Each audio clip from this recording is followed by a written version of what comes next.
These might make you lose your job one day. Let me explain. Coding is not just about picking up programming languages. It's about learning to solve problems. If you're starting with web development, directly with frameworks, or thinking about a quick Python course to land a job, I have some insights that might change your approach. Learning how to code and why it works is totally different from learning programming languages, and this can have a huge impact in your career. While learning quickly can offer short-term benefits, like entering the job market sooner, it might impede long-term growth. As you progress in your career, the depth of knowledge and the ability to handle complex projects become more important. I'm super curious to know about how you started coding. Drop a comment below to share your story. Now, let me take on a journey through my own coding odyssey. This will be important for this video. I started to code in 2017 with a leap into computer engineering. It was a super hard journey, marked by a relentless sequence of calculus, physics, coding, statistics, more calculus, more physics, more coding, and some electrical circuits as well. But our focus today is on the coding saga, right? This narrative has 4 distinct phases, corresponding to the initial 4 semesters. Note, this journey excludes specific realms like machine learning and databases, concentrating solely on fundamental aspects. Embarking on my coding journey, I grappled with the basics in C: syntax, operators, conditions, loops, functions, and the daunting world of pointers and memory allocation. C, known for its demanding nature, yet potent capabilities, presented a formidable challenge, but laid a solid foundation for my understanding of programming concepts.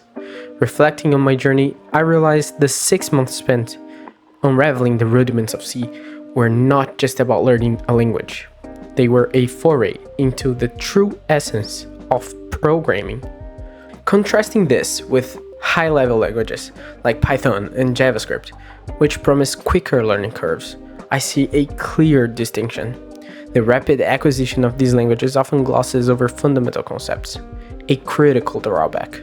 Advancing to the data structures within the C environment, I delved into the intricacies of organizing, managing, and storing data efficiently. This phase was not just about learning C, but about grasping the underlying principles of programming. Then, I ventured into the realm of algorithm complexity, exploring the intricacies of the big O notations. These concepts are essential for evaluating the efficiency of algorithms, a skill critical in optimizing code. Progressing further, I embraced object-oriented programming through C++. Astonishingly, what took 1.5 years to learn in C was encapsulated, see what I did there, in just 6 months with C++. This part will make a lot of sense in a moment. Stay with me. One notable project was crafting a chess game. It was exceptionally fun. These experiences, especially my self-driven learning approach due to limited reliance on professors, they did not care that much about students, shaped me into a resilient problem solver, wrestling with the fundamental concepts in lower-level languages like C, instilled a deep-rooted understanding of programming, far surpassing the mere familiarity with a specific language. Now, as I encounter new challenges, I often find myself drawing upon my fundamental knowledge, especially from my explorations in data structures and time complexity. This background intuitively guides me towards optimized solutions and foresight into potential code complexities. This year, I embarked on coding a complete software as a service from scratch named Antares.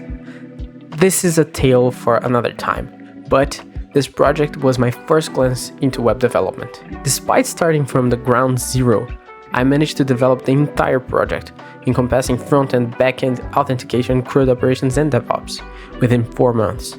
I faced numerous unforeseen challenges, yet the depth of understanding garnered from my initial rigorous learning path proved invaluable. This swift and smooth acquisition of knowledge would have been unattainable had I limited myself to a superficial course like Learn Rust in 2 months. Quick courses may gloss over fundamental concepts like data structure, algorithms, and computer science principles. A strong grasp of these fundamentals is essential for understanding how to optimize code, scale applications, and write efficient algorithms. This leads me to responding the question at the title. One of the core aspects of programming is problem solving. A fast-paced course might teach you how to implement specific solutions, but may not train you to think critically about problems, analyze them, and devise efficient solutions. This skill is developed over time and with practice, which gives us another problem. Every solution you might come up with maybe relies on the frameworks and tools that abstract many underlying complexities. While this is not inherently bad, it can lead to an over-reliance on these tools, making it difficult for a programmer to work without them or understanding the lower-level operations happening beneath the surface. And without this deep understanding of how things work, debugging complex issues and maintaining large code bases becomes such a challenging task. A programmer might know how to write code, but may struggle to fix these issues when things don't work as expected. So starting your coding journey with a simplistic, accelerated course might not seem alluring, but its superficiality can impede your ability to confront complex challenges and delay your ascent on the developer seniority ladder. My advice: embrace the hard path initially. Even if you started with a more straightforward approach, don't shy away from tackling more challenging problems later. And for the ones just starting now, dive deep into the fundamentals. This robust foundation will make every subsequent language and concept vastly more comprehensible. If this video added value to your coding journey, please show your support with a like, share, and a subscribe for more enriching content. Drop your thoughts and experiences in the comments below. Until next time, happy coding, and remember, learn to love the journey, not the destination. Thanks!